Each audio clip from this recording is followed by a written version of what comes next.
Good morning, good evening, good afternoon, late night, depending on where you are. It's great to see you, to hear from you today. Speaking of seeing and hearing from folks, we've got a visitor today. Her name is Dayna Stewart. Dayna has been a professional in public education her whole career. Her husband Aaron has been in charter schools. Dayna and another friend of ours and I are actually developing a program, a company to start helping schools help their staff. As I've mentioned before, we recently developed a program for Rumble and locals. We're expanding our networks. We're expanding the folks that we can provide services to. Speaking of which, we'll tell you a little bit about the Alabama project a little bit later, but a little bit more about Dayna. So Dayna's husband, Aaron, has been very public and very sharing about his own diagnosis of diabetes. When that diagnosis was made, Dayna got interested, much more interested in health. And Dayna's actually going to tell her story today. Her story is very similar to stories of other individuals that we've had before, like John, like Gene, folks that came on board. And, you know, nobody ever would have said that they were overweight. You just wouldn't have thought that. But as they got geared into looking at themselves in the middle-aged environment versus what they were back in high school, they took a second look and started saying, you know what, let me cut some carbs. Let me maybe not do not so many happy hours. Again, things that have helped all of us gain weight. And like with almost all of us, let me look to see if I'm developing insulin resistance, if I'm losing my ability to healthily metabolize carbs, and start looking at that. So Dayna did, and just like Gene, just like John, just like many others, dropped a lot of weight, a significant part of her percentage of her body weight. And what's unusual about Dayna, it's not unusual that she's shown the discipline to make these improvements. One thing that is unusual is that she's had she's made the effort to get very deep into sleep. So we're going to be talking about sleep with Dayna as well. And we may go down a few bunny holes, things like wearables and sleep, the challenges associated with them, and the benefits associated with them. But before we get too deep with Dayna's story, let me just do a quick intro on the channel for those that have not been on the channel before. Our channel is about the things that kill us or disable us. And unfortunately, the science is really clear. The channel is very focused on science, what the evidence is around this area, the things that kill and disable us. And the biggest unrecognized killer is prediabetes. So we talk a lot about prediabetes, low-fat diet. You know, we had a very interesting discussion last week about this whole thing about low-fat diet. Up until about 10 years ago, everything was low-fat. When I was at Hopkins, I was teaching prevention. It was all about the New American Diet, which was a diet that was based on replacements, taking favorite foods of Americans, replacing anything with fats and oils with something else, usually carbs. And things have changed significantly over the past 10 years. The science has changed. It looks a lot more deeply at what we call the hormonal mechanisms for weight gain. People like Robert Lustig, David Ludwig, both of them endocrinologists, both of them involved with obesity programs, one at Harvard, one at UC San Francisco, both of them writing books, both of them very, very prolific about it's insulin, and it's our inability to manage insulin, which causes a whole raft of metabolic issues. Um, if you look at some of our content on the channel, we talk about books by Gary Taubes. One of his more famous books was Why We Get Fat and What to Do About It. And in that, he makes the point that we talk about gaining weight in middle age, and we think it's because we eat more. He turns that on his head and gets to the reality that's surprising. It's not that we gain weight because we're eating more, it's that we're eating more because we're gaining weight. And that in turn is happening because our body has lost its ability to respond in a healthy way to insulin. Then our body, because we're not responding to that insulin, the insulin levels increase more and more. One of the functions of insulin is to turn off fat burning. So for those of you who have noticed increase in your triglycerides on your labs, be afraid, be very afraid, and be thinking about maybe my body is not responding to that insulin, so I'm having to increase it, and I'm losing my ability to burn fat. So there was some good science that we covered an article on that last week. You might be surprised if you're a hardcore low carb keto person, there's still a place for a low fat diet, and we talked about that last week. Calcium scores. You know, those of us who deal with calcium scores and deal with IMTs, intima media thickness, have often wondered. We know that what we want to happen with plaque, number one, you don't have to have your entire, you don't have to have a decrease in flow in order to have risk. All you have to have is plaque. And most of all, soft plaque. When we get plaque, we get soft plaque, we have that inflammation. Once we start improving our lifestyle, calming down that inflammation, that plaque becomes calcified. So if calcified plaque is the goal, if calcification of plaque is the goal, then why is a higher calcium score a problem? We deal with that specific issue in the content of this channel. And that's true. It may sound like an oxymoron, but it's true. One of the questions then is, what about a calcium score, a negative calcium score? What if somebody has nothing but soft plaque? Therefore, they have a lot of risk, but they get a negative calcium score.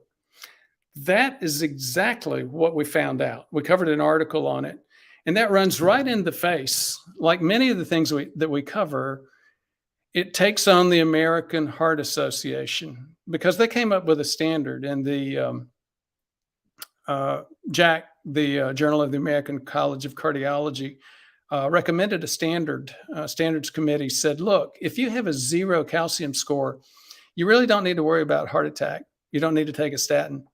And the reality was there are articles that are coming out now showing that you can have risk with a 0 calcium score and soft plaque. So we covered that topic a couple of weeks ago. To the point that I just mentioned in Gary Taubes's book, most of us think that overeating causes obesity. And again, we cover topics related to maybe it's not what you think. For those of you who want to get deeper in terms of saving your own life, we have a couple of ways. If you go to our website, you can actually get some of our courses for free to help you learn more about how to save your life than your doctor is likely to know. I've said that a couple of times. Again, it sounds like the bragging of somebody who's pushing his own form of medicine. That's not it. My peers at Hopkins, other folks have gotten on the bandwagon, demonstrating with science, doing surveys, showing that your typical primary care doc, internist, family practitioner in the United States, 2/3 of them don't even understand how to diagnose prediabetes, let alone manage it. So they also don't understand the details of plaque, things that we just discussed. or the root cause of the most common root cause of both of these. What is insulin resistance? How do you diagnose it? How do you deal with it? And what it causes, cardiovascular inflammation. So you can get that for free. Um, go take a look. I'm not going to talk about monthly subscriptions. I did say I was going to mention Jubilee Healthcare. That's the Alabama project. I've been very busy for the past 5 years with this channel and its continued growth. A couple of years ago, about 18 months ago, we got started with some clinics down in Alabama for seniors focused on a better type of healthcare. Alabama is, like most areas of the country, very deep in terms of fee-for-service medicine. And basically what that translates into is the doctor running in, patting you on the back, trying to act friendly, and writing a script and getting out the door in 7 minutes. That's not good medicine. And that's not what we provide. We're in a totally different space. It's what's called fee for value. Our doctors spend the time to diagnose those underlying metabolic issues and deal with you on how you can get where you need to be. So a lot of developments in that space. We've actually, we're bringing on potentially some strategic investors because, again, it's catching the attention of the larger medical markets out there. We're very excited about it. I'll tell you a little bit more as that develops. Won't talk about the book today, but we will talk about diabetes risk after COVID-19. You know, I've had several patients. One of them that comes to mind is a female, very high-level physician specialists who had insulin resistance, prediabetes, had blood sugar levels peaking up into the 180s, insulin values that were getting peaking a little over 50 to 80. Then she developed long COVID, had a significant case of it. And sure enough, within a few months, her insulin resistance went way up. Her insulin values were peaking in the 180s. So major development of further prediabetes. So that is a big deal. I suspected it given the practice that I have, but it wasn't until we saw this article that we're seeing that other people are finding this as well. So here's the article, and it's just a quick slide before we get to Dayna's story. Diabetes risk after COVID-19. This was in the Lancet. You may recognize that it's the #2 medical journal in England. It came from the VA, the Veterans Administration in the St. Louis healthcare system. And it's people who get COVID-19 have greater risk of developing diabetes. The authors looked at the medical records of more than 180,000 people who had survived for longer than a month after a case of COVID-19. They compared results with 4 million people without the infection who had also used the VA healthcare system. So, you know, like many of the stuff, like a lot of the work that we do, it was tended to have more males than females. People who had COVID-19 were about 40% more likely to develop diabetes for up to a year later. Now, hospitalization or ICU admission tripled that risk. Subjects were, I mentioned, mostly older white males with high blood pressure and overweight.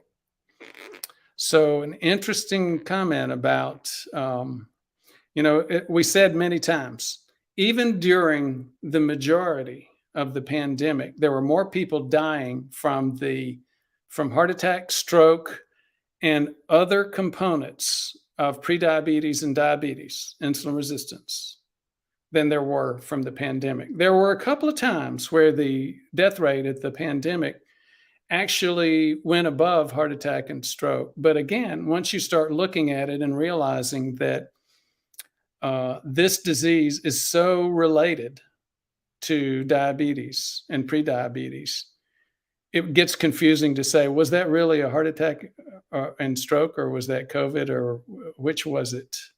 Or was it a diabetes, or was it COVID?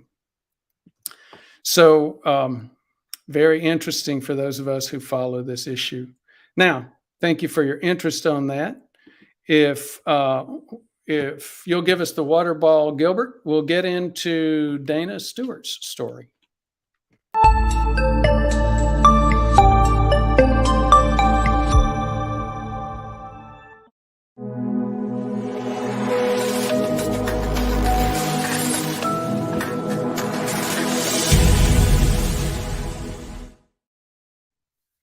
So Dayna, I think you were on. I think you heard some of my intro. Let's talk a little bit about what's been going on with you, your background, your story. As I mentioned to the group, you and your husband have been professionals in the area of education for a very long time. You had some of your own challenges, you and your husband both, in terms of health as we started aging into where we are. You're not nearly as far as going there as I am, but you're far enough to start having some family member and personal experience in this space. Why don't you get us started way back at the beginning? I mentioned some, many of us are interested in athletics when we're younger. You were as well. But you got a little bit farther than most of us did. The furthest I made it was in junior high, a little bit of basketball and football. And as you can tell, I'm built for neither one. That's about as far as I got. But you got a little bit further. Why don't you tell us a little bit about that? Absolutely. Thank you for having me on. Hello to everyone. I was an unusual child in terms of my athletic ability for speed growing up. I had three brothers, so I didn't have any choice but to run away when we'd have fights. And I had a neighborhood full of boys mostly, and everyone started noticing that I was outrunning everyone. And my Catholic grammar school held an event in 5th grade, and it was a track meet basically. And if you won your race by your grade, you go to the next grade. And I won and the last one I had to race was him, which I did. And the local playground, which is how we had our sports together, mostly leagues, I guess, asked me to come and run with them. And I started winning. No training, no blocks, no track shoes. And was asked at a regional competition, and I was 9 years old, by the way. I was 9 years old, and I was at a regional competition, was asked by another larger league, if you will, if I would train with them for the Junior Olympics, AAU. And I said, sure, I'd love to. And it turned out that I made it to the nationals.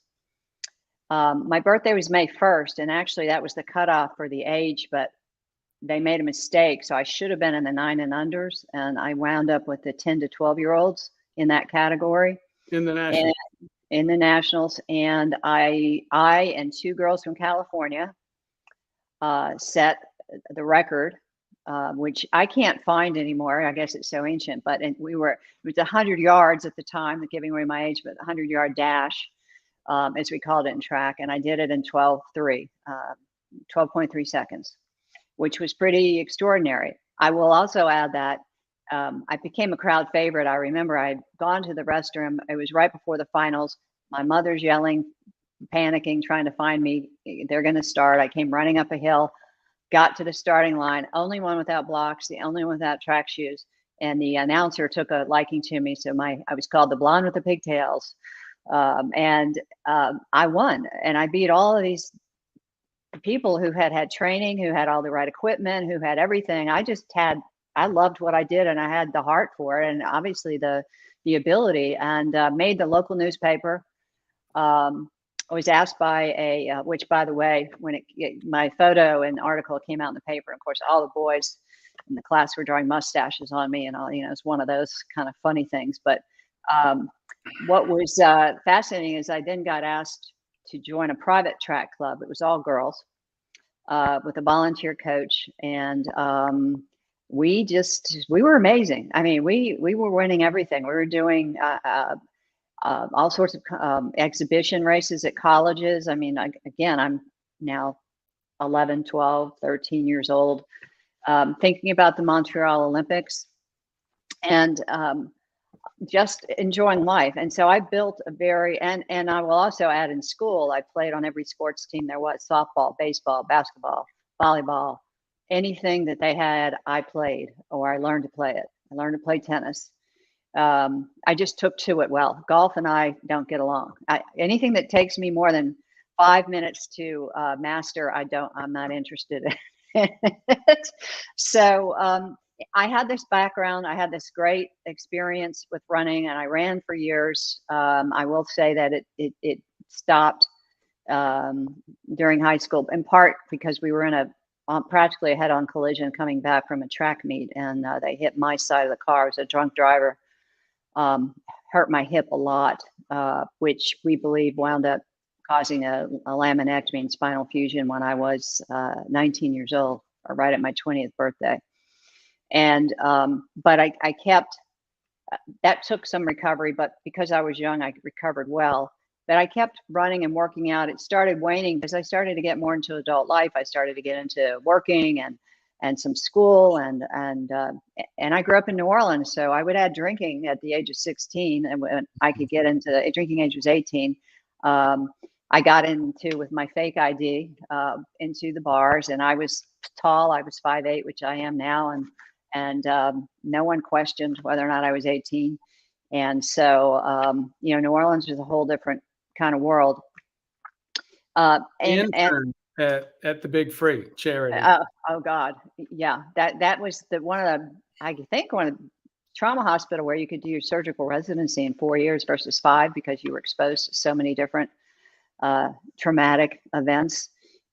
It's no longer there because of Katrina, but that was quite the place. You wanted to be taken there had you been badly injured, but otherwise you didn't want to go to a charity hospital. Right. So as I went through my life, I would periodically get into very heavy workouts, personal trainers. I would run on and off, and then I had periods where I didn't do much of anything. But because I was athletically built and young, I maintained my weight. I was always about a size 6 for years, about 130 pounds. In high school, I think I wound up being about 123, 124, a lot of muscle. And as I went through life, I prided myself, frankly, on being in shape and being healthy, which I thought was my version of health. I do remember when you brought up the low fat, there were these cookies.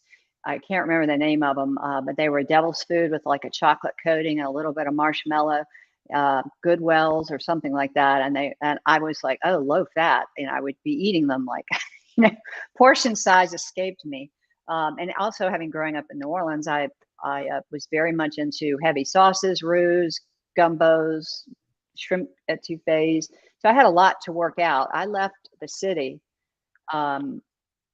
in the early 80s for 2 reasons. One, I knew if I didn't get out of there, I was not going to be who I was meant to be, because it was the lifestyle, the hours, and all that were not conducive to a healthy life. And I got tired of it within a couple of years. I got tired of it. So at any rate, I spent my 20s kind of traveling around the world. I was married. I got married in about 24.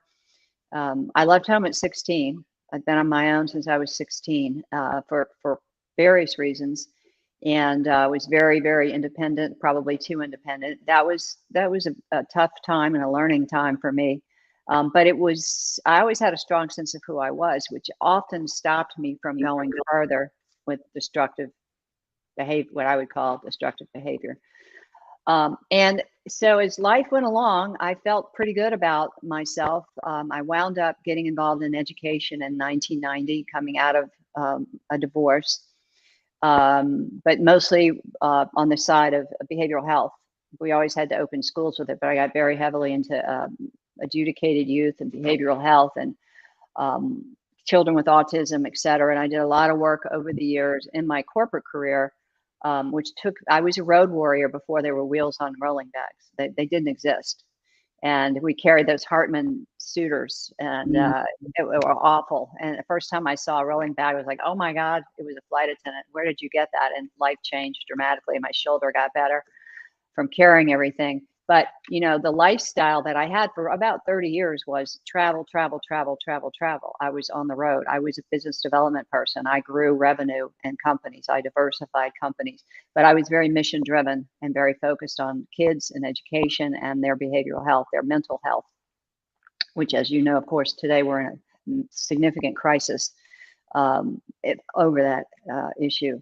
So in terms of life progression, it's not unusual. Yeah. Starting off younger, thinner, healthier, then life happens. You start branching out on the social side. You get married, maybe you get divorced, you get children, you get embroiled in a career, and health starts taking a background. It definitely does. And I wound up, I was pregnant at 35 to be married, which did not happen. Not because of me, but I had my son, Zachary, who's my only child, at 35. And that's when I started developing what I noticed were struggles.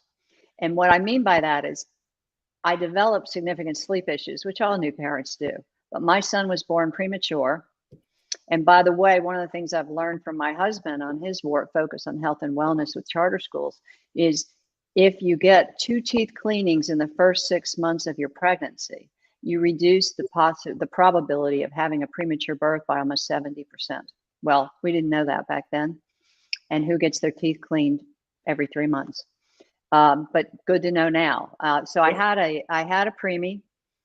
He was almost 5 pounds. So I had him at 31 weeks, 5 days. So he was just about 2 months early, would have been probably close to 10 pounds. So I guess I should be grateful in many ways because all he needed was the suck swallow. He was home in 3 weeks. In the NICU, the neonatal intensive care unit, 24/7 lights. And I don't know when circadian rhythms developed in kids, but he did not have a sense of day or night. And when I brought him home and looked at him and said, what are we going to do now? I have no idea what to do with you, but I promise you I'll do my best. He was a vampire. That's what I called him, the vampire. He would wake up at 10 o'clock at night and the eyes would pop open. I had to travel. I had to work. And, you know, I had a brother living with me who was a night owl, or literally a night owl, and he would take him sometimes at midnight to 2 so I could get some sleep. But, you know, I still had to work. I still had to travel. And I would feel so alone. You know, we didn't have cable TV. I didn't have anything to do. I hated the silence. I hated the darkness outside. I hated the loneliness of being up with a child who I desperately wanted to get him back to sleep and get him on a cycle. And yet I was the one I needed to go to work. I needed to travel. I needed to function. And that was a big struggle. And I do believe many people have, and I'll unpack this a little further down, but I think a lot of people have some sort of trauma or event that occurs that psychologically impacts their sleep. And I definitely had that in spades. And as time went on, I wound up getting, I would say probably around 2008 to 2009, I was beginning to take Ambien, 5 milligrams. I always thought if I just took half the 10 milligram pill, then I was okay. Ambien. Just a second and sure. Share that I met an endocrinologist once who firmly believed that this prediabetes, this insulin resistance that we get as we tend to age, was really an outcome of stress, and multiple hits at the stress trough during our lifetime, things that you're describing. Now, many people would say, well, that's goofy. But when you begin to go where it sounds like you're going, and you realize that stress has a big impact on sleep. Now, your Yep. stress was coming because of sleep loss, but Yes.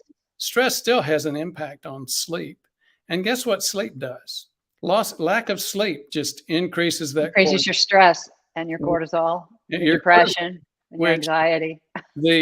Speaking of science and evidence, it's pretty clear if you go through Matthew Walker's book that Oh yeah, my favorite. If you don't have to wake up in the middle of the night. You don't even have to notice that you've had bad sleep. But if you have less than optimal sleep for one night, you get increased insulin resistance for 48 hours. And 4 days in a row. He just said, if you have bad sleep 4 days in a row, you test as pre-diabetic. And people say, well, wait a minute, how can that happen? Cortisol, very clear, cortisol. So thanks for the interruption. Go ahead. No, it's okay.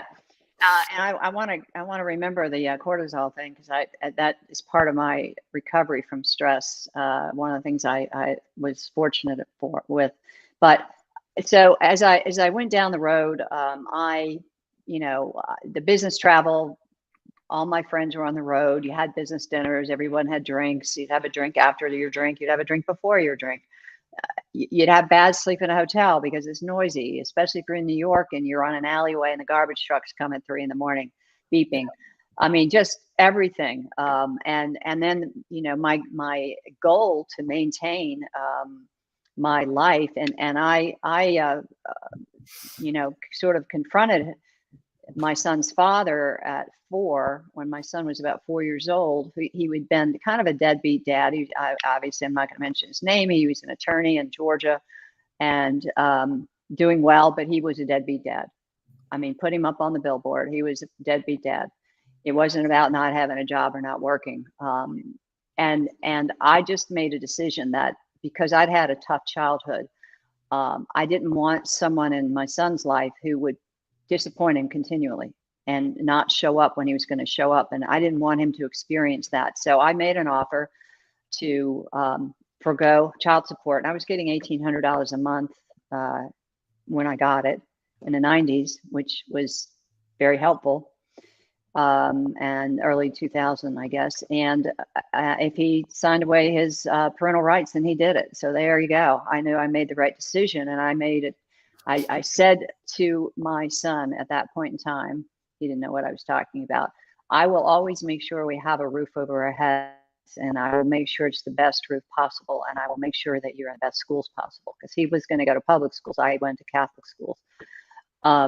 And that commitment to him, and the fact that I cut off my safety net because I believed it was the right thing to do, really put me on a trajectory to go hard and heavy on a career. And it turned out that I was pretty good at business development and selling and growing businesses and figuring out pieces of a puzzle and seeing where growth and expansion were before they occurred, and how to execute on that. And one of the companies I loved working with the most, I led a team that brought in the private equity group and grew them from 25 to 100 million in 4 years to a very profitable exit.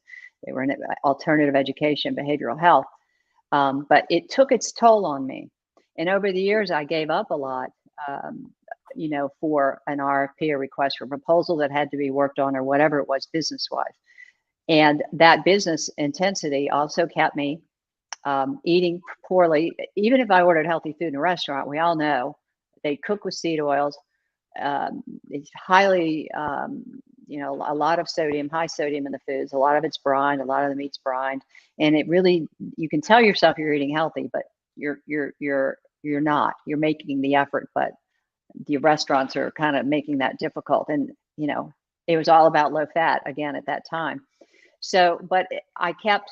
I worked out when I could, but it slowed down considerably. And I'll fast forward a little bit to. Let me interrupt again before you do. Yeah. So as we're getting there, I know that we had asked for a before and after picture. We've got the after picture now. Do we have the before picture before you lost weight? You should have one.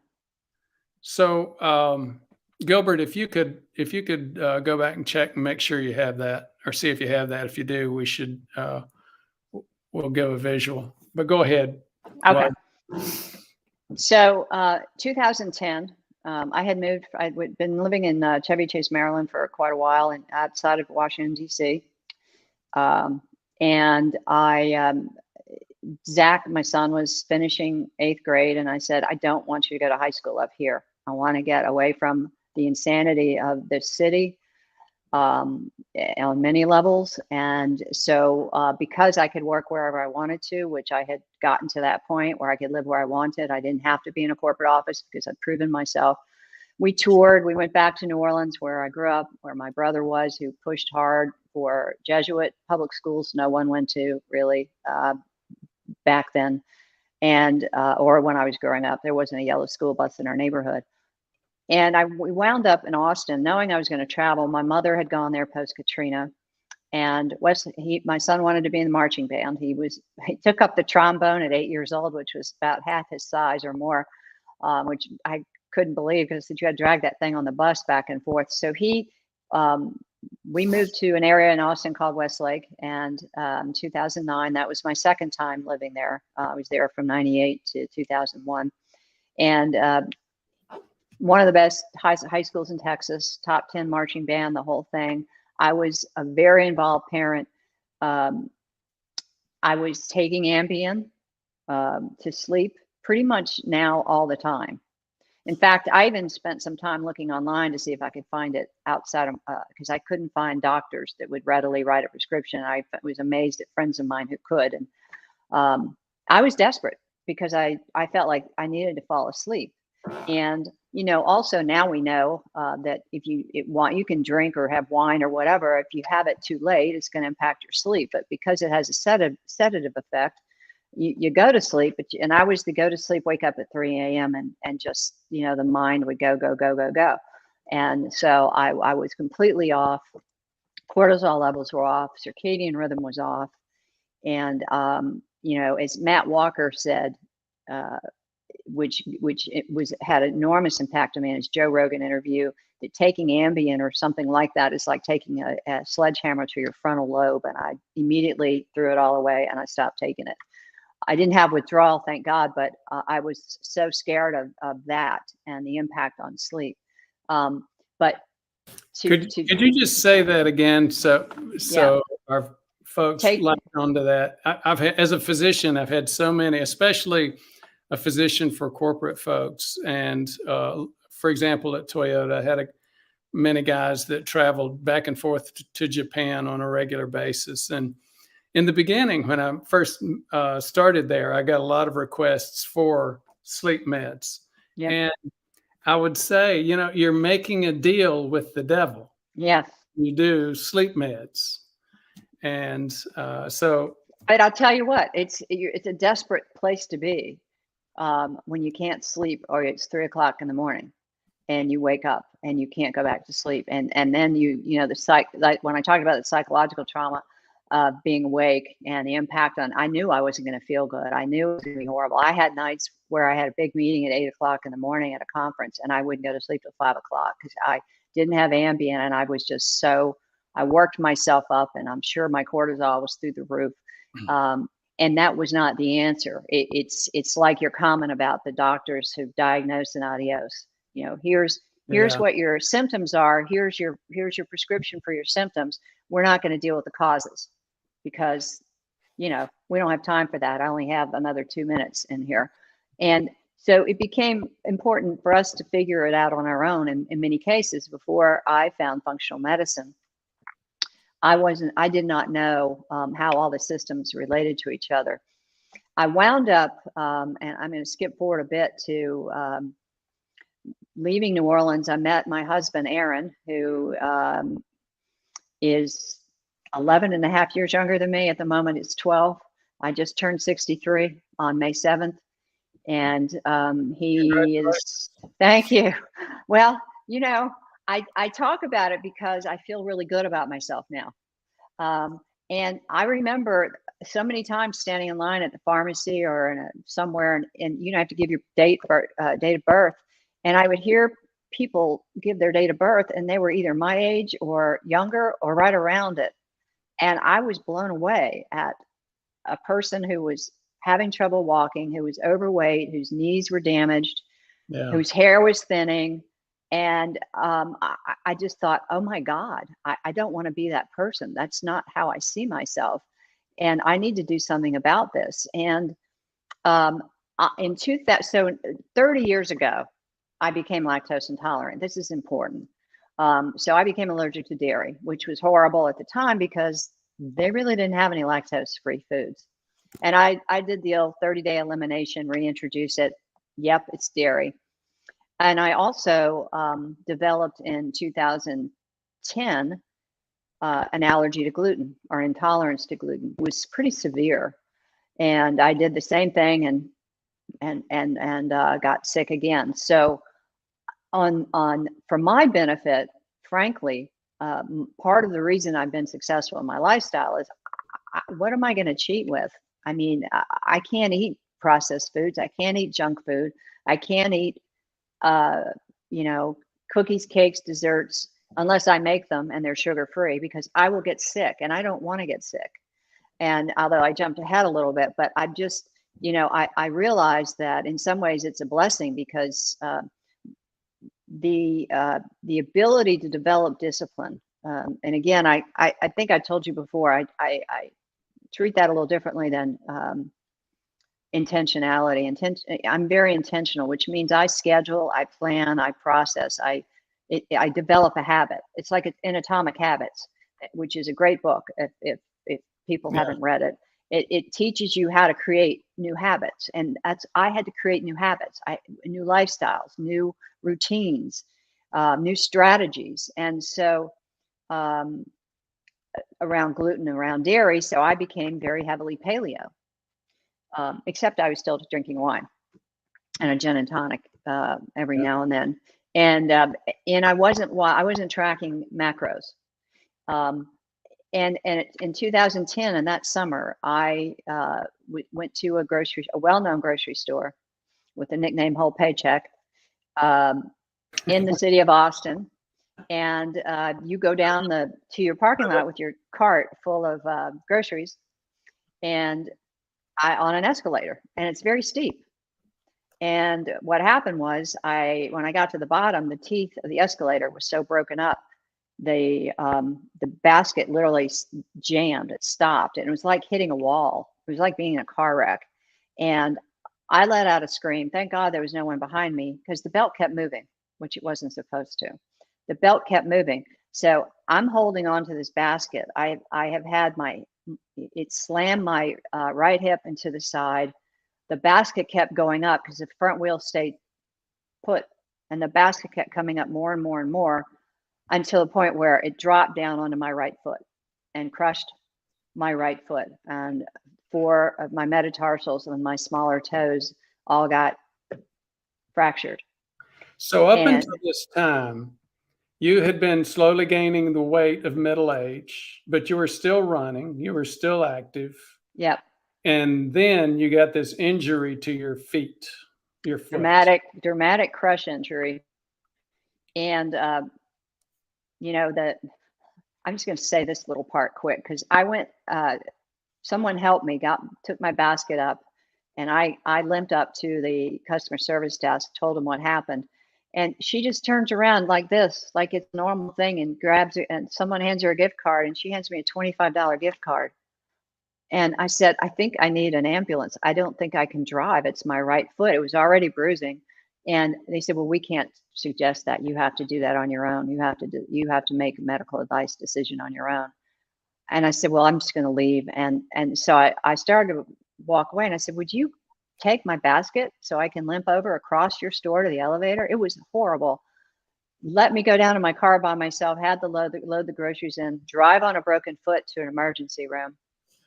None of that was good. right? None of that was good for my condition. And so I got put in a boot because there's not a whole lot they can do. Was referred to an orthopedist. We also discovered that my bursa on my right hip had burst. When I got whacked, like soccer players do that oppositional. There we go. That's me now. Now you can see the horrible picture. Go ahead. The pre-weight loss image. Yeah. Let's see if we can find that. There are a couple I just couldn't share.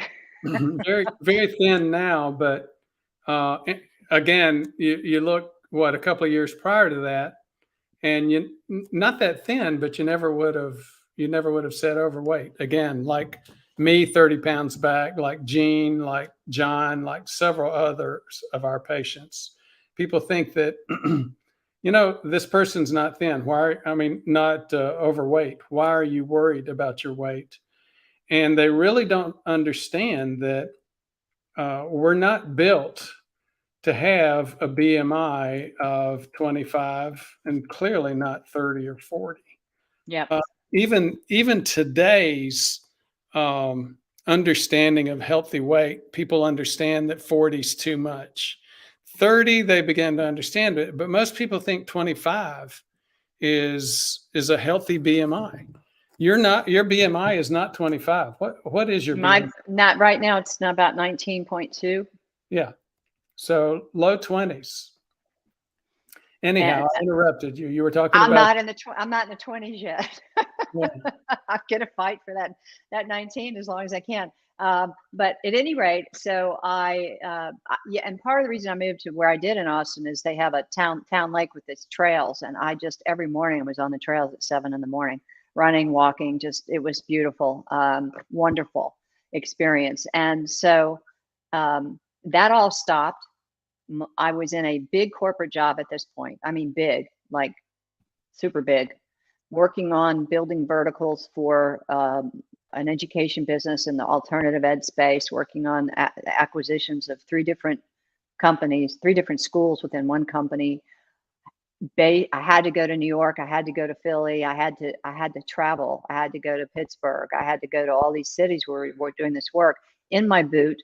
I had to keep going to conferences. I didn't have a choice. I had a child to take care of. I had a corporate job that I needed to keep. I had equity in the company, and I just felt, every night I'd go to my room and ice down my foot, and I'd cry. I was depressed. I couldn't believe what had happened to me, all because I chose to go to the grocery store. At that moment, it's like the car wreck that happened 2 seconds before you were there. What if you left your home 2 seconds earlier? I mean, all of those thoughts are going through my head. And I was being treated by a wonderful orthopedist who unfortunately only looked at bones because that was his specialty. Yeah. And my ligaments and tendons, what I probably should have had was a lot of physical therapy on my foot, because what has happened and what I have now and what I will have forever is the loss of use of my 4 smaller toes on my right foot. I cannot bend them. I cannot control them. I cannot wear shoes with an open back. It's pretty challenging. And so I thought, well, how am I going to ever run again? I've always had a treadmill. And I walked, and then I kept having problems with my bursa. I wound up in the ER a couple of times with it. And it turned out that I also had this tear in my, what's the muscle in your thigh, on the inner thigh? Abductor? Abductor, the abductor. So that had been torn. Nobody picked that up because I had that, like I said, like a soccer player. When I hit the side of the escalator, my hip went one way, my leg went another way, while this basket came down on my foot, which then threw me the other direction, but not against the side. And so that tear had been unaddressed, and it was hell. I had a year of therapy, as much as I could to work on the bursa so I could walk. Of course, I put on weight, and I drank because woe is me, and of course I was on Ambien, and I was still working. I was still traveling. I was still trying to make it with this boot on, and I knew it wasn't good for my foot. And then in 2012. I had so much pain in my big toe that hadn't been impacted. But apparently I fractured something called your metatarsal. Well, the metatarsal is the only bone in the body that doesn't heal, I learned. And it's like a pitchfork, kind of like, and depending upon which part they remove, your big toe's going to do this or that. Well, mine did this. They did a modified bunionectomy to try to stop it, but my foot has never been the same. I will say in this case, that was 2012. By 2014, I was running 5 miles a day on a treadmill. I had what I believe in part was not only a strong will to get myself back where I wanted to be physically, but because of the muscle structure that my body had from my early days of sports, years and years and years of sports, and on and off, weightlifting and running, at some competitions in like 10Ks. The rest of my body was sort of picking up the slack, if you will, especially my left foot. And so how I was able to do that is beyond me, because I literally can't push off on my toes like a normal person. But I had everything else I needed, and I had enormous willpower. And I got up to 5 miles a day. I was single. And I could go run whenever I wanted to, and I'd run for an hour straight. And I would lift some weights, but I was mostly running. And people were just shocked. My doctor was shocked by it. But I believe if you really put your mind to it, you can do pretty much anything as long as your body isn't completely destroyed. And I wasn't going to let this get me. And it got me for a long time. And I pulled myself up by my bootstraps and said, we're going to get back in shape. And I got back into very good physical shape. I was in my mid-50s and met my husband, Aaron, at a charter school conference in Las Vegas. And we literally, it was like a thunderbolt. We both have said we could have gotten married that night, and we could have, because we got married a year later on a Tuesday in our house in Dallas, where I moved to, because that was our 1-year anniversary. And I said, I don't want 2 anniversaries. So we got married in June 30th of 2015. And at the time, he was a little bit heavier than he should be. Yes, absolutely. And I wasn't running as much. I called it love fat. We both started gaining a little bit of weight. I started gaining more than him. I was doing a lot of cooking, but the meal portions were the same. I was feeding myself what I fed him, which is a big mistake. And I've done that before. My ex was a long-term relationship. He was in the SEAL teams, and a big guy, and did the same thing with him for a while and put on some weight and caught it a lot earlier. But portion size matter. Calories count. Tracking what you eat counts. But I didn't think I needed to do any of that, because I was running, and working out, and I had a good metabolism, and it started creeping up and creeping up and creeping up. And wow, by 2016, I would say that my weight had started ballooning. Even at our wedding, I could see I had a little bit of a belly, which I never had. Always had a flat belly unless I gained weight. And I started realizing it and looking at myself, and I started buying bigger clothes. The typical story. I was a 6 to an 8 to a 10. And when I had to buy size 12 pants, dresses are different. When I had to buy size 12 pants for my belly, I freaked. And I didn't see myself until I looked at some photographs like for you, and I was shocked at some of the things I saw. But what I realized was, I'm eating healthy. I remember I sat on the floor in front of the bed. Aaron was in there reading a book or something, and I said, I have reached my bottom. I don't know what to do. I have got to lose weight. I can't continue to buy any larger clothing. I'm not going to do it. I'm not going to start wearing 14s, for God's sakes. That's not who I am. And I started going to spin class, because I thought, well, that would take pressure off my foot. And I did that for a year, 3-4 days a week. And I was doing up to 45-minute classes. And I bought a Peloton, and I was spinning. Didn't lose 1 pound. Why? 2 reasons. Go ahead. Let me interrupt for 2. Yeah. We're getting a lot of questions, by the way, about the Aura Ring and versus Fitbit versus iWatch. We're getting a lot of comments about New Orleans. Parker Reed, by the way, said he had an interaction with a foot injury in the medical area, but his was a little bit different. You thought you had some challenges with your medical care. He had to use a duct tape to put his 2 toes back on. So, Oh my God. oh my God. What you just brought up, I had several patients yesterday afternoon. One of them had said, he had just gained 25 pounds back, and he was very frustrated. And he had said, it was a couple of injuries, and I'm finally getting over the injuries, and so I'm going to exercise my way back to health. You can't do that. You can't do that. No. You just can't do that. There's videos that have the guy on the treadmill running uphill as fast as he can, and the calorimeter, the calories that he's burning, and the guy next to him sitting at a card table with a pizza and a pitcher of beer.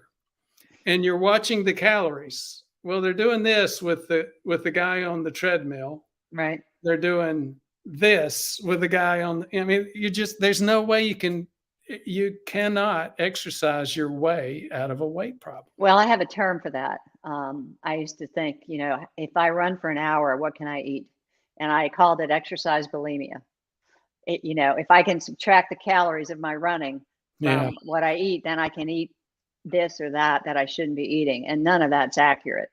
And I'm going to, I'll fast forward to, the other thing I would say is, I think we all react differently. So spinning is not for everyone. Riding a bike is not for everyone. It wasn't for me. My body responds to running and lifting weights. That's just, I have double fast twitch muscles.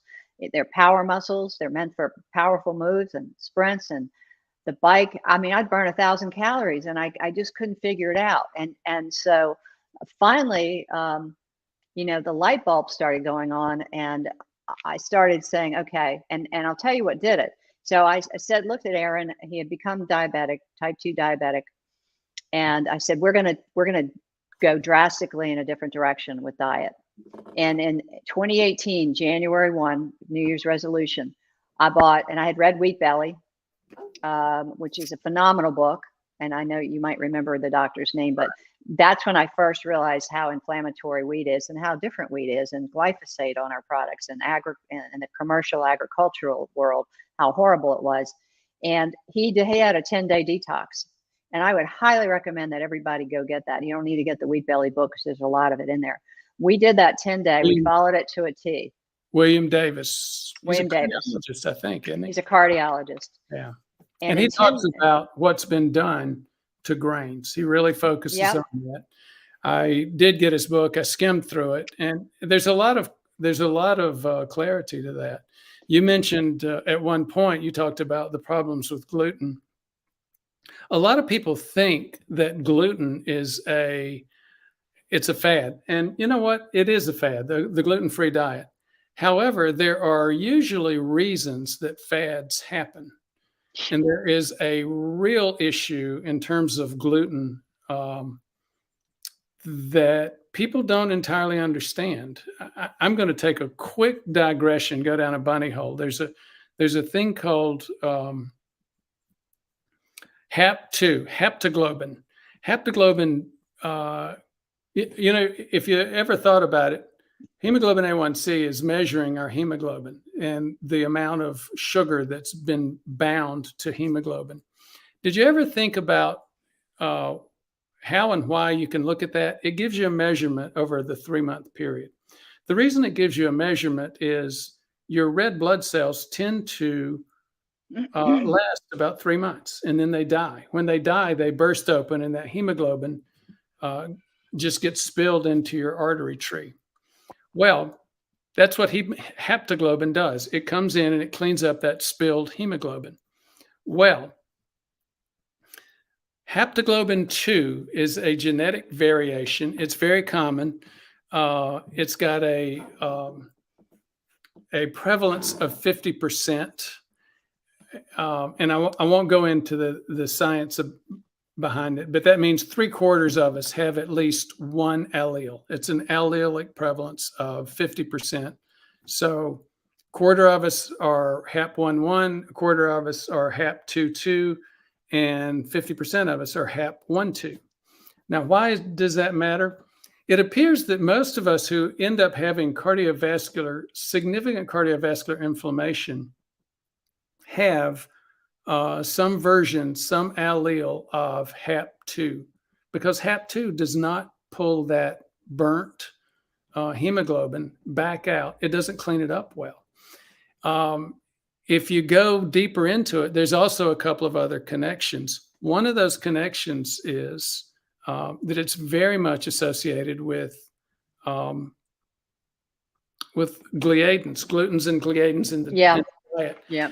Gluten actually does it hits a thing in our membrane cells called tight junctions. And for those of us who have HAP2/2, there's the protein precursor for HAP2/2 is called zonulin, ZONULIN. Mm-hmm.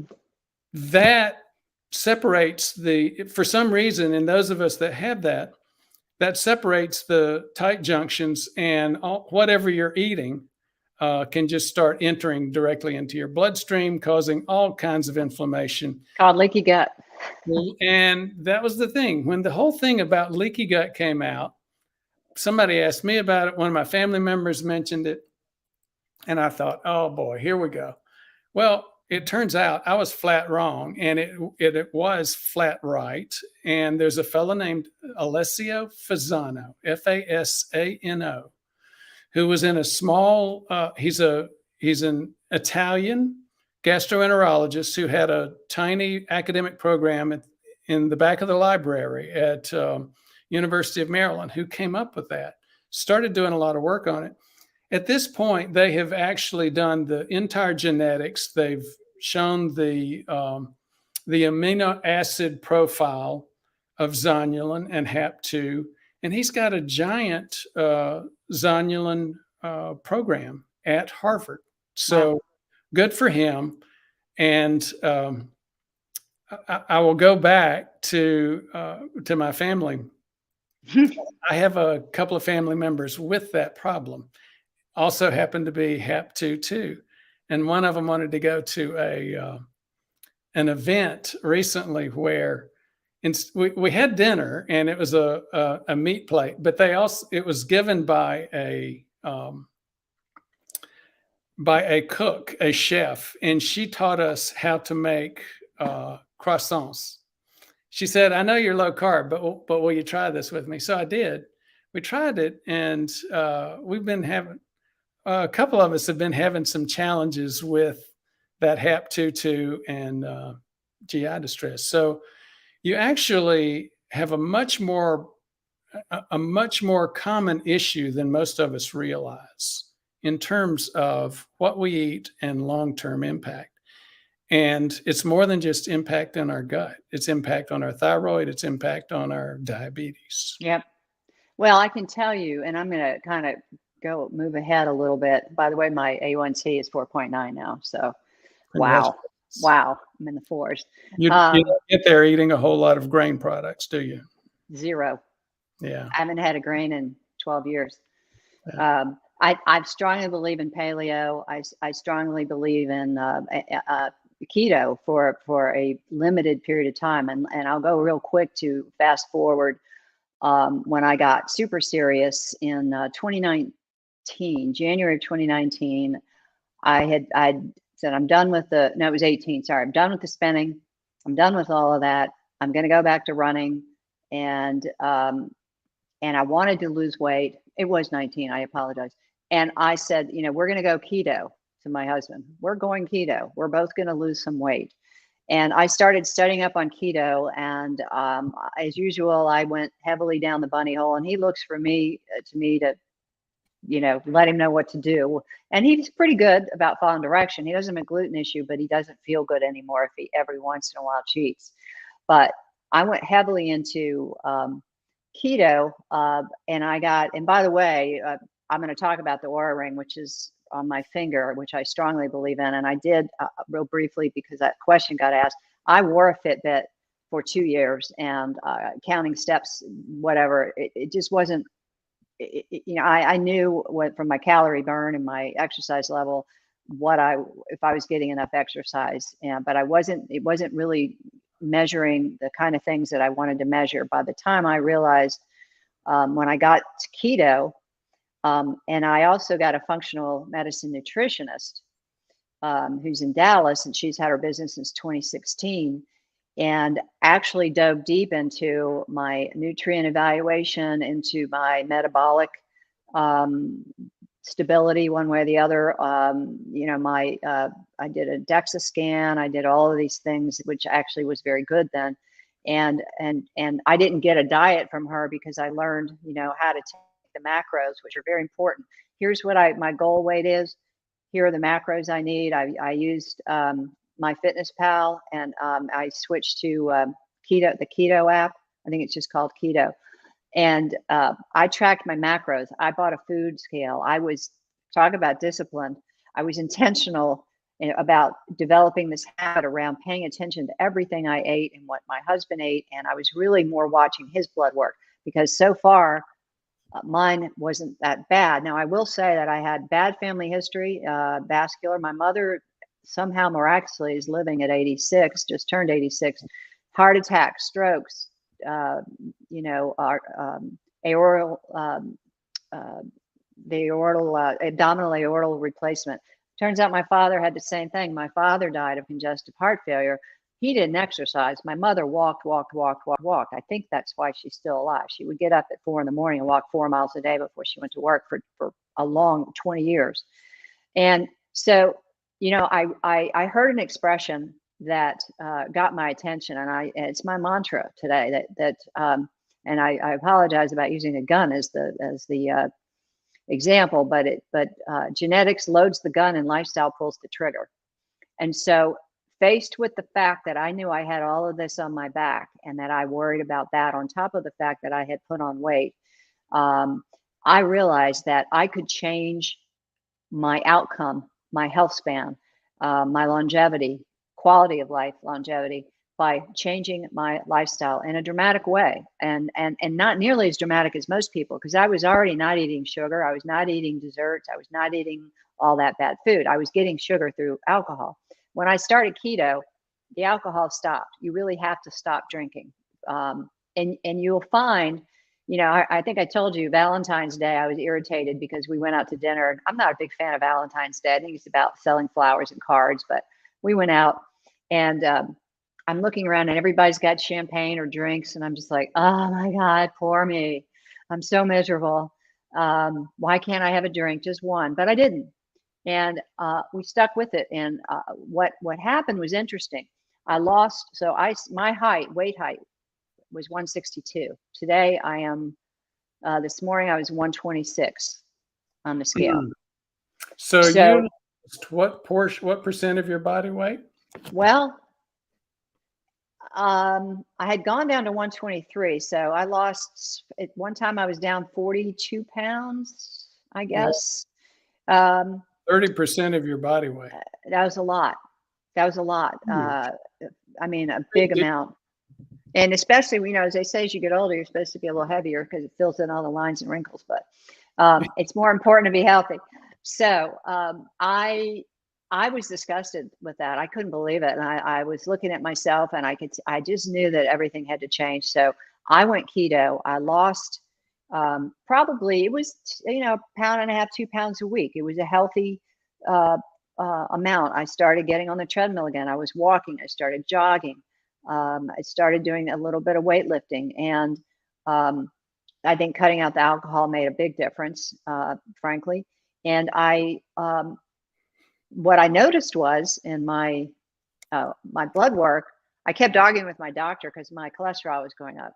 And I said, my internist, who was, a traditional MD, and I said, look, and I've been doing deep dives on YouTube, right? I've been studying people. So, I was what they call a lean hyper responder. When I increased my fats, my cholesterol, my LDL shot up to, I think my high was 179, or got just under 200. And I said, give me 3 months, give me some time to let my body adjust, because I thought it would. And it really didn't. It didn't come. The LDL didn't come down a lot. But then there's always that school of thought that LDL is not the boogeyman that's made out to be. It's about ratio of triglycerides, HDL, LDL, blood lipid profile, big clouds, little particles, whatever. So he's convinced me to go get a CT, a calcium score, and I was shocked. I was shocked at how much calcium I had in my arteries. I was so shocked that I said, I am not going to let this kill me. I'm not going to let this do to me what it's done to my parents, and I'm going to change my life dramatically. And I didn't know at the time really what to do except to keep doing what I was doing, increase the weight loss. My goal was, a maximum of I wanted to get to 130. And right now, frankly, I'm comfortable where I am. And I mean, I have a cushion, I guess. But what I learned, and I started working with you, I think you got me, or probably during the height of my cholesterol. And I started a little bit of trial and error, and I realized two things with keto. It's great to lose weight, and it's great for a period of time, but it is not great to be on forever. You have to cycle on and off, or you have to cycle off, and then you have to get onto just a healthy eating lifestyle, which for me is somewhat low carb paleo. I also realized I was not getting enough fiber because my carbs, keto, too many vegetables, even when you do a net carb, were high calorie. So I started adding carbs back into my diet, healthy carbs. Not, I added vegetables. I added more fiber, like the pills. And I started changing more, going more paleo, or pegan, as Mark Hyman likes to call it. Doing a lot of vegetables, always doing a protein. And intermittent fasting, I started when I did keto. Intermittent fasting is the greatest thing in the world if you do it correctly. And I'm fasting right now. And yesterday I got 6.5 hours sleep and I felt phenomenal. But I will say that once I started adding the carbs back in, Dr. Brewer, my LDL started coming down and coming down and coming down and coming down to for a lean mass hyperresponder. And I just I can't be on keto like a lot of people. That's just the way, my body is. But I learned and it's all trial and error. And while I was going through all this, I will say I started really exploring sleep and exploring. I was doing deep dives on YouTube. I was watching people like David Sinclair, David Asprey, Mark Hyman. I was buying their books. I was doing a deeper dive into the things they were talking about. I was incorporating a lot of those strategies into my life. And I got an Oura Ring. This is the 3rd generation. I bought the 2nd generation Oura Ring in 2019. And, one of the things that Matt Walker said about sleep, which blew my mind, was, when they discovered the lymphatic system, the importance of deep sleep. Well, I knew it was important. I didn't understand how important. And so he describes the system similar to the lymphatic system, that when we go into deep sleep, our brain shrinks 10%. This cerebral fluid comes into our brain, which is why it shrinks to make room for it. And it washes all the bad stuff out. And that's the best thing you can do for your brain. And it makes sense because getting deep sleep as you get older is very challenging. And dementia happens, right, with aging, and Alzheimer's happens with aging. And what happens in the gut happens in the brain. They're connected, right, to the vagus nerve. And you said it wasn't very clear. You said glymphatic, correct? Glymphatic. Yes. GLYMPHATIC. Yes. And for those of you who have questions about that she's talking about Matt Walker's book, Why We Sleep. Phenomenal book. Get the book. Watch his interviews. He's just started his own channel. He's phenomenal. And you referred, what historical reference did you make when you were referring to that earlier? To gonna wash that man right out of my hair. Oh yeah, right. I said I'm just gonna wash that man right out of my hair, and I'm sure some of your audience may recognize that. In case you have, that was a song out of South Pacific which later became a commercial for shampoo, which people may be more familiar with. But when I realized how important it was, and I also had learned that if you can't measure it, you don't know if you're making progress, which is why you get lab work done, right? Which is why you track things. And so the Aura Ring and the 3rd generation, and by the way, I have tried, I do so many things. I have so many hacks, some expensive, that I have put into place as I've done my trial and error to figure out how to get my best sleep. And I'm just going to show you from the Aura Ring, if we can see it. I have a ring light behind me, but you see the dark blue at the beginning when I went to sleep. So 7 hours and 38 minutes was how long I slept. So you may want to just put, well, I don't know how to get away from this light. Let me try over here. Sorry, it's like looking in a mirror, trying to go backwards. That's probably as good as we're going to get. This is the output from the Aura Ring. Aura Ring. I used Fitbit for a while. I used it for about a year, and then it dropped off, and I couldn't get it. It quit working for sleep for me. And we've had a couple of questions, as I mentioned, about sleep and wearables. And Janice got the Fitbit for me. I used it. It's very helpful. One of the questions you have is, how accurate are these? And as I used it, I ended up saying, I know that it's got some level of accuracy because I'm feeling better when I'm seeing better numbers. And as we all know, you're seeing more of the deep sleep in the beginning of the night, and you're seeing more of the REM sleep at the early morning, which is oddly enough, now I'm going through multiple cycles of deep sleep on some nights, which I have not seen ever before.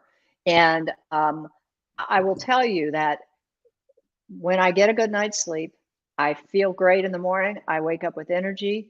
I don't have anxiety. I know I can 100% if I don't get a good night's sleep, or alcohol. So I drink dry farm wine every now and then. Probably once a month I'll have a glass or two of wine, but I've had to have it in the late afternoon. So I do it on a weekend, because if I do it anytime after 5 o'clock, it's supposed to impact your REM, but for me, it impacts my deep. My deep will go from 2 hours plus to 2 minutes, literally, from having a cocktail. And that is just not worth it. One drink. I meant to ask you, you mentioned that before. People have asked me multiple times about the impact of alcohol. And if we could talk about that for just a minute. So I used to not think it was so bad. And, between 10 and 30 years ago, they used to talk about, well, a little bit of alcohol improves your HDL. And that's good. Well, maybe it is. More recent information has come out showing that even just one glass of wine, for those of us who have atrial fib, can increase our atrial fib, and to the extent that it can cause some cardiac damage. But the issue, or cardiac risk, not so much damage. But the issue for me has always been exactly what you mentioned, weight gain. Yeah. And I don't think I'm getting that many calories from the alcohol. Alcohol does have a lot of calories. It's similar to fat. Carbs have four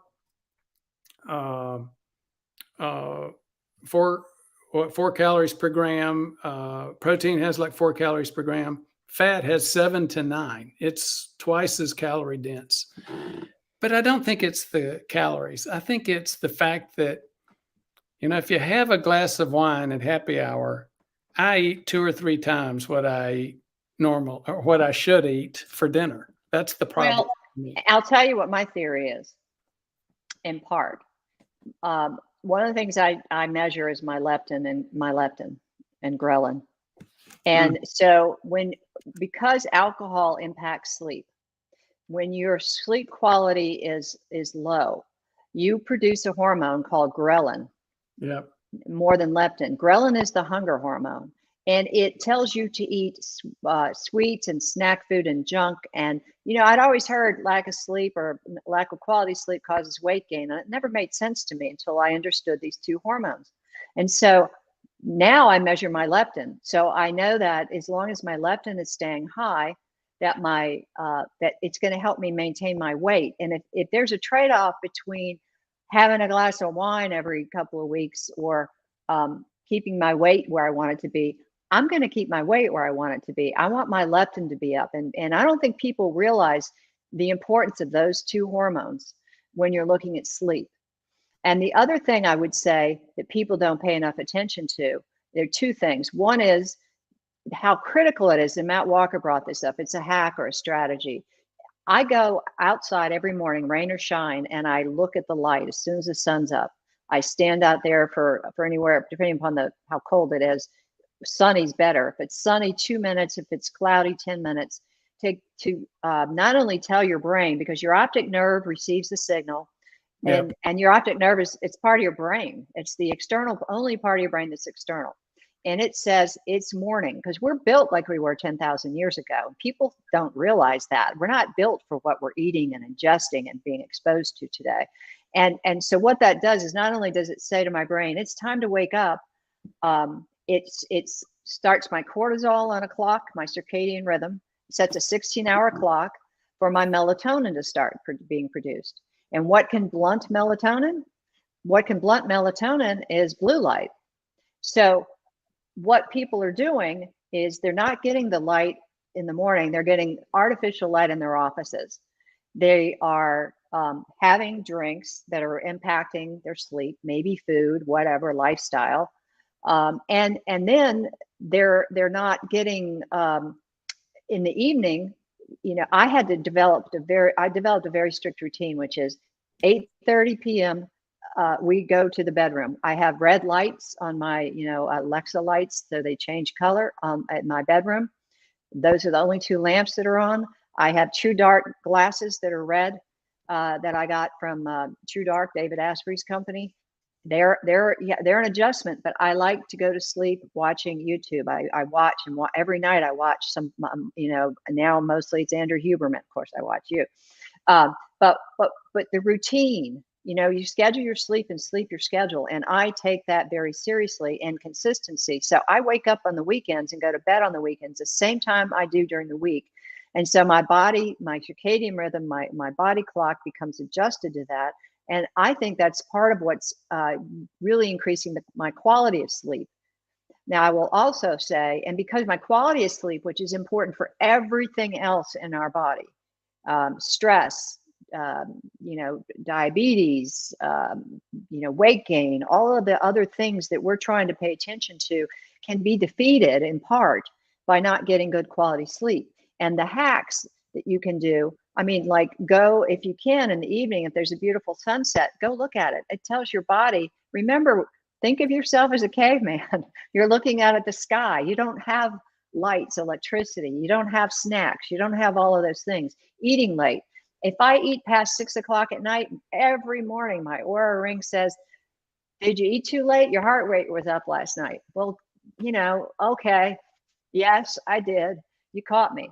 And so, because I've now made sleep a priority, and I've done things like I bought this crazy vagus nerve stimulator called Nirvana that has been the biggest game changer for me in the world, developed by a doctor.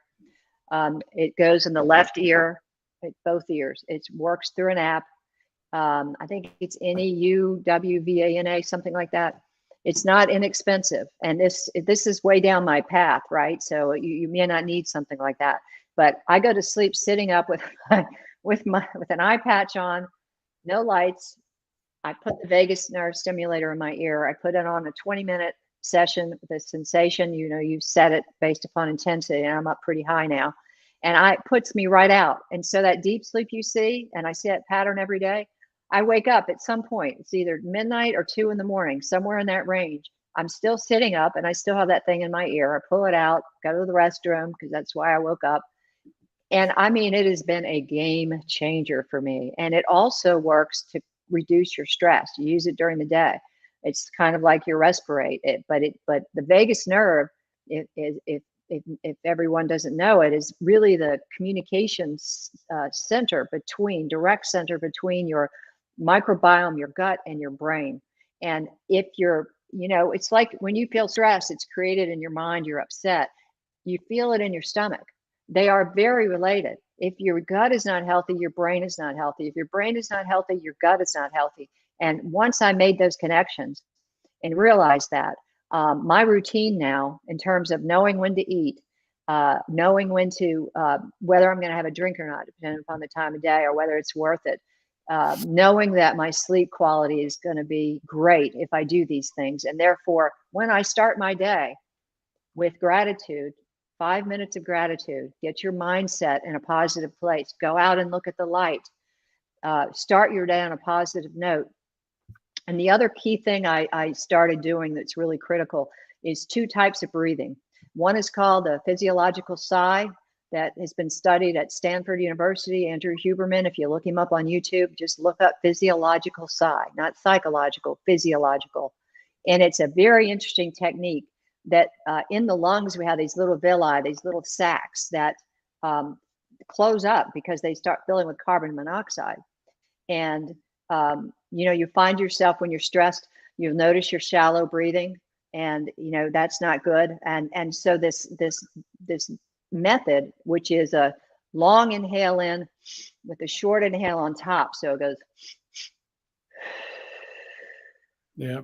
I'm releasing carbon dioxide. I'm opening up the villi in my lungs.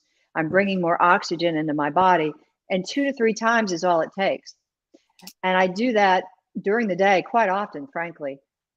It's when people sob, you kids, that's what they're doing. We also do it in our sleep. You also, if you have a dog, you can see it sleeping. Sometimes you see the double breath come in on their stomach. It's a natural thing, but this is something, a tactic, a strategy, a hack that I use to reduce my stress. And if I'm having trouble sleeping, I do that, and I do 4-7-8, which is 4 seconds through the nostril, hold for 7, out for 8. The longer and the more you breathe in through your nose, the more your heart rate's going to go up, the more you're going to get your cortisol. So sometimes you want that. If you're going on a big presentation or whatever, you want to get yourself ready for it. That's Wim Hof, right? He does those breathing till you practically hyperventilate, where he can climb Mount Everest in his shorts. Well, I'm not trying to do that, but I like that technique because it builds stress resilience. If you can teach yourself how to bring in stress in a good way that you want and control your bad stress, it all helps. Exercise obviously helps a great deal, but the breathing techniques, and I'll use those if I'm waking up at night or I'm having a little bit of trouble going to sleep. I'll start the 4-7-8, which is really a yoga breathing practice. And Yoga Nidra is the last thing I would say. Yoga Nidra, look it up. You can find free ones. It's remarkable for being able to go to sleep. People talk about that being just like they talk about gluten-free diet, that it's silly, airheaded impact. My brother says it's for the rich people. I said, well, I'm not rich, but I do get sick. So when this fella called me about the respirate, that was my first reaction, because I had tried that breath control, and because I'd heard about it with yoga. And I just never really got that much of an impact. Well, that gizmo, that mechanism, the respirate, actually slows your breathing down from a normal rate of 20 per minute to less than 10. So the yogas were correct, because once you start looking at the science, it's really clear. Slowing down your breath rate, doing that increased expiratory volume, both of those, there's plenty of science which shows that it's those 2 things stimulate your vagus nerve. Yep. The nerve, which is just the opposite. There's the fight or flight principle, epinephrine, adrenaline, cortisol, all are getting you geared up. Vagus nerve is something that helps you go to sleep. I do the same thing that you talked about in terms of slowing your breath. And Huberman was talking about slowing that breath down, increasing the expiratory phase that stimulates your vagus nerve. The science is clear on that. The yogis have been telling us that for a couple of thousand years. It's just that we maybe didn't listen well. No, we didn't. And what we don't realize, the big picture, frankly, the big takeaway is we are not built for all of the modern nutrient deficient food, the lights, the artificial lights, the hours that we work, the constant checking your phone. God, get off of social media at night, get your heart rate down, quit reading all of that, quit reading your work emails. It can wait. Trust me on that. And to that end, I would say, if we still have time, the last big part of my journey so far was that the house I'm sitting in now, we built on a piece of 4-acre property that I bought just pre-COVID. And it blew up. There is no land up here anymore. No land. I mean, except commercial. And we decided to build on it, to get away from the noise pollution, to get away, because Dallas, it's got 7+ million people. I'm north of Dallas on a very near, not on, but near a beautiful, beautiful lake where we've kept a boat. And we had a bad contractor, all the stories. We had the supply chain issues. We had the concrete from 11,000 to 32,000 foundation kind of hits, which were just nonstop.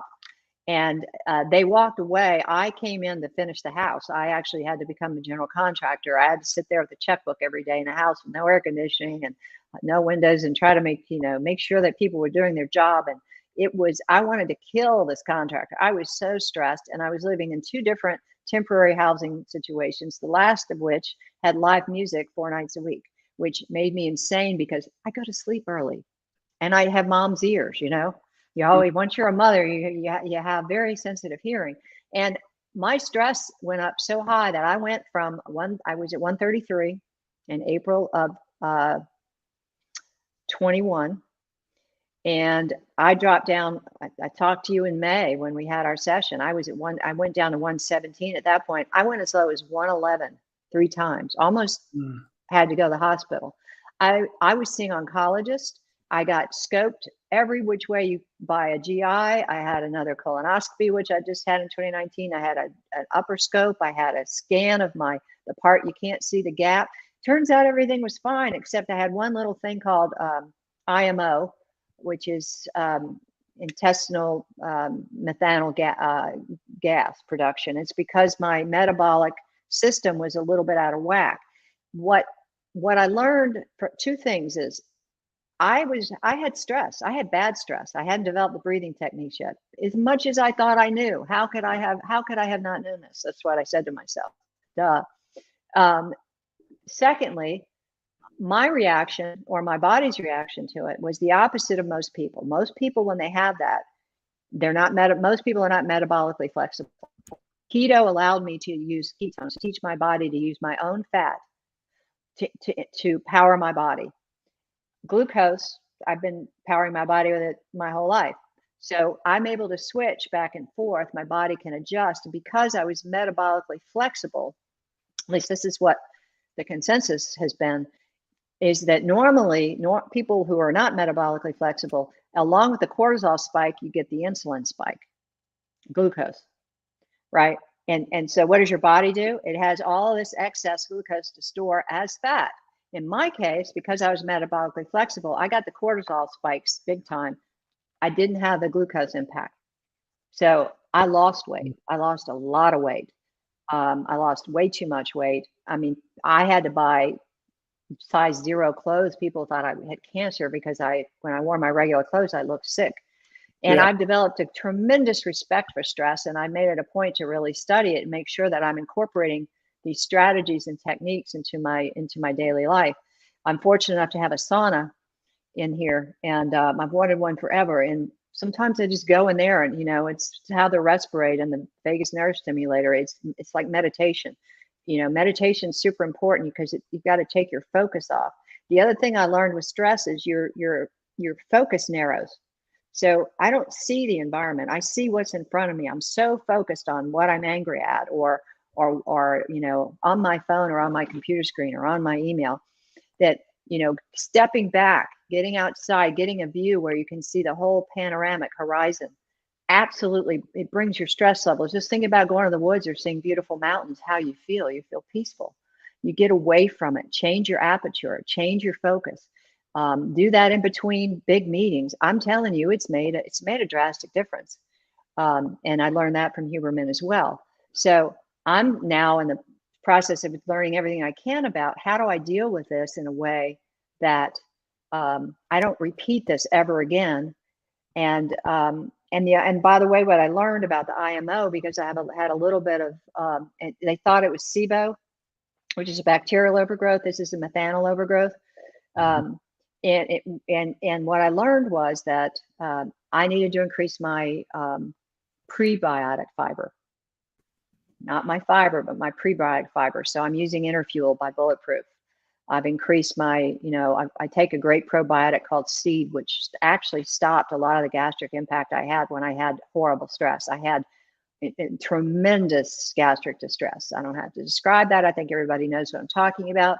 I started taking Seed. I actually quit eating dark greens. I thought I had a lectin issue, and I did a gut tumor. And it turns out, by the way, everybody, you may know you have a sensitivity. I have an immediate reaction to gluten and to dairy. What I didn't know was the IgG, not IgA. So I had a gut tumor done, which is Dr. Gundry had developed tests done on all the foods. And there's the IgG is it's a delayed reaction. So it turns out eggs, which I ate all the time, walnuts, which I ate 5 a day, which is supposed to be very healthy, raspberries, which I love. I have this response. So there was often times where I'd be like, what did I eat? Why am I sick? What happened? I ate so clean today. And now I know what it is.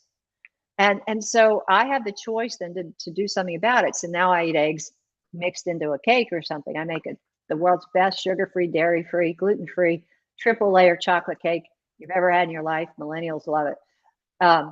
So, I'm very careful about what I eat. But if you don't know these things, and at some point along the way, if you can afford to, or if you decide to, you've got to understand what your body responds to negatively and what it doesn't respond to negatively. And then you have the right and the freedom and the ability to make the adjustments. And if you don't make those adjustments, you add that to the list of, I'm not walking, I'm not exercising, I'm not getting light in the morning, I'm not getting quality sleep, I'm not measuring my sleep, I'm not counting my calories, I'm not checking on the amount of food I have. I'm going to bed later, I'm going to sleep in on the weekends. All of that adds up to an unhealthy lifestyle, even though each individual thing you may be doing is not, you don't think is so bad. It's astonishing what I've learned. And it's a domino effect. Speaking of which, I didn't get to finish one of my comments about having that one glass of wine at dinner. Yeah. So you have that one glass of wine at dinner, and then you eat a lot more dinner. But then the other thing, which you mentioned, is that you don't sleep as well that night. And when you don't sleep as well that night, then you go back and you're hungry the next day. So it's just like you were just talking about, things compound and they compound and they compound. Well, I mean, how many people know about ghrelin and leptin, right? How many people know that sleep, lack of quality sleep makes you anxious? I mean, we're already stressed. COVID put us all through hell. So, why do things that make it worse? And it's about taking the journey and taking the time to learn it. And I have learned, I got to tell you, I love YouTube. I have followed some biohackers that are extraordinary, and I read their books and I learn, I study, and I apply the things that I think make sense, and I figure out what works, and what works I keep, and what doesn't work I don't do anymore. And it's been a long, well, for me, 3 to 4 years, but I feel at 63 better than I have felt other than my 20s and my teens. I feel phenomenal. I feel great. I feel like I look great. I feel like I'm building muscle, which is hard to do at my age. I just did this in-body weight thing that measures all of the musculoskeletal and all that. And I put on 4 pounds of muscle in the last 3 months, which is a lot. Now they want me to put on another 11, which is going to be very hard to do. But the only way to do that is in the legs, and it's not by running. And so now I know I have to do heavy leg work in order to build that muscle. And I need that muscle because I'm getting older, and I don't want sarcopenia, which is what happens when you stop exercising and moving. And all you have to do is at least 30 minutes a day. And it doesn't have to be all at once. That they have shown in tests that if you, even in 10-minute intervals 3 times a day, gives you the same benefits that 30 minutes at one time gets. It's free. Anybody can walk. So I have got a full afternoon of patients coming in about 20 minutes. I haven't had lunch yet, and I had a tiny little breakfast, so I'm going to have to jump off. Last question before we go. We've had a lot of discussion about wearables. Did you ever use the iWatch?